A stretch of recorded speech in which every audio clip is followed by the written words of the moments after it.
સુરતના પાંડેસરા કચરા પ્લાન્ટ નજીક ભારી ભરખમ ટ્રકે 20 મહિનાના માસૂમ બાળકની તોતિંગ વેલમાં કચડી નાખતા બાળકનું સ્થળ પર જ મોત થયું હતું। ઘટનાની જાણ બાદ માતા દોડી આવતા બાળકને મૃત હાલતમાં જોઈ બેભાન થઈ ગઈ હતી। પીડિત પરિવારે કહ્યું કે તેઓ આયુર્વેદિક દવાઓ વેચી ગુજરાન ચલાવી રહ્યા છે। બાળક રોડ ઉપર રમી રહ્યું હતું ત્યારે બાળકને કચડી નાખી ટ્રક ચાલક ભાગી ગયો હતો। પોલીસે ટ્રક કબજે લઈ આગળની તપાસ હાથ ધરી છે।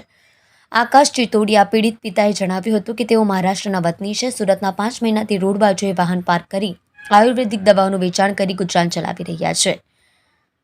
ઘટના સોમવાર સાંજની છે। નાનો 20 મહિનાનો પુત્ર રમતા રમતા રોડ ઉપર ચાલી ગયો હતો ત્યારે ટ્રકે માસૂમ અશ્વિનને કચડી નાખતા સ્થળ પર જ તેનું મોત નીપજ્યું હતું। ઘટના બાદ ટ્રકનો ચાલક ભાગી ગયો હતો। તેમને 2 સંતાન છે। ઘટના સમયે તેઓ બહાર કામ માટે ગયા હતા। પત્ની પાર્ક વાહનમાં કામ કરી રહી હતી। તે દરમિયાન ઘટના બની હતી। પોલીસે હાલ ગુનો નોંધી ફરાર ટ્રક ચાલકની શોધખોળ હાથ ધરી છે। ટ્રક બાંધકામ સાઇડ ઉપર સામાન લઈ જવાની હેરાફેરીમાં વપરાતું હોય તેમ કહી શકાય છે।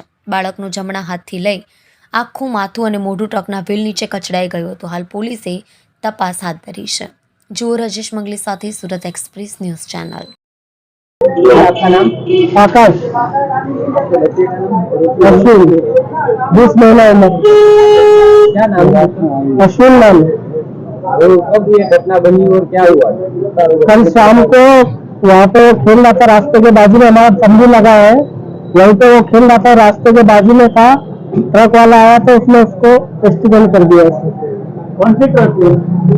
तो डंपर आता है ना, जो मट्टी वगैरह डालते हैं, कंटेनर का जो ट्रक आता है वो वाला था। कॉर्पोरेशन का था या कोई प्राइवेट कंपनी का था? प्राइवेट ही था शायद।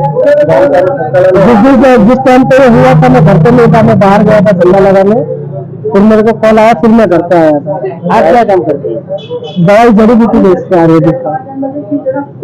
यूपी के बिहार में? हम लोग महाराष्ट्र के हैं।